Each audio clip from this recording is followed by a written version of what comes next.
जी एक बात बताओ, आप सारी की सारी चारपाई तो इस भूस का स्टॉक करने में लगा दे रहे हो। अपना लोग सोएंगे किस चीज पर? राहुल बेफालतू की बात मत करो, अपना लोग तो जमीन पे भी सो लेंगे। लेकिन इस टाइम भूस का रेट बहुत ही सस्ता है और 1 महीने बाद भूस का रेट बहुत ज्यादा महंगा हो जाएगा।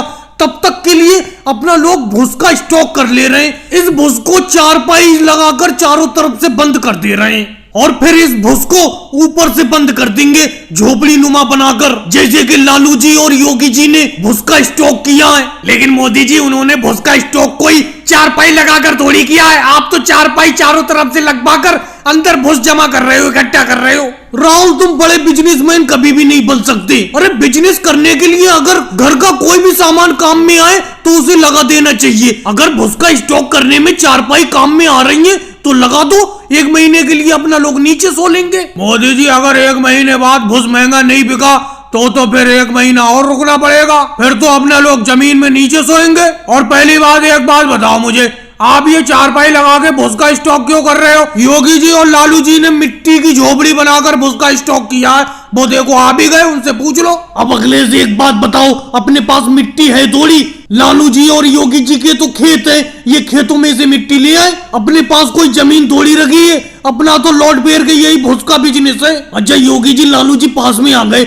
योगी जी एक बात बताओ, ये तुमने भूस का स्टॉक करने के लिए जो मिट्टी की झोपड़ी बनाई है, इस झोपड़ी बनाने में कितनी मिट्टी खर्च हो गई? मोदी जी ज्यादा मिट्टी का खर्च नहीं हुआ, 2 बैलगाड़ी भर के अपने खेत से मिट्टी लाया था, उसी में ये झोपड़ी बन के तैयार हो गई। मैंने तो सारा का सारा भूस उसी में स्टॉक कर दिया।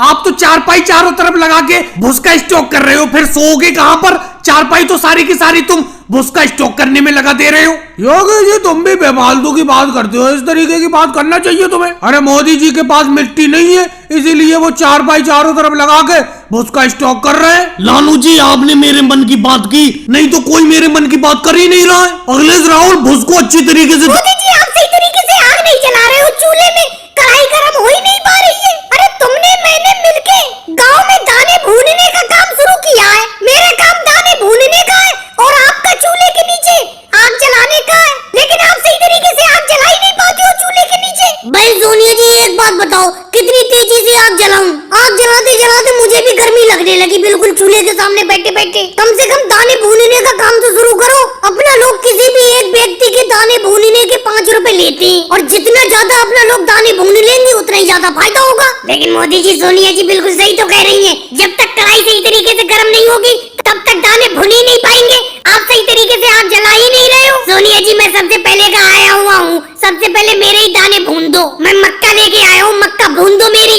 अगले ज्यादा बेफालतू की बात नहीं करते, तुमसे पहले का तो मैं आया हुआ हूँ। बहन सोनिया जी मैं चावल लेके आया हूँ, पहले मेरे चावल भून देना। मोदी जी सही तरीके से आग जलाओ, आप आग जला ही नहीं पा रहे हो। सोनिया जी बिल्कुल सही कह रही है, कढ़ाई गर्म नहीं हो पा रही है। शिवराज सिंह जी अखिलेश एक बात बताओ, तुम्हें क्या दिक्कत हो रही है? मैं आग को हल्के जलाऊं या तेज जलाऊं? बहन सोनिया जी कुछ भी कहे उनकी बात तो मैं मान लूंगा, क्योंकि बहन सोनिया जी के साथ मैं मिलके दाने भूनने का काम कर रहा हूँ, तो मैं उनकी बात तो मान लूंगा। तुम्हारी बात क्यों मानूं? मोदी जी हमारी बात इसलिए आपको मानना पड़ेगी क्योंकि अगर आप सही तरीके से आग जला नहीं पाते हो कढ़ाई के नीचे तो हमें खड़ा होना पड़ता है। कढ़ाई गर्म हो ही नहीं पाती है, दाने भुन ही नहीं पाते।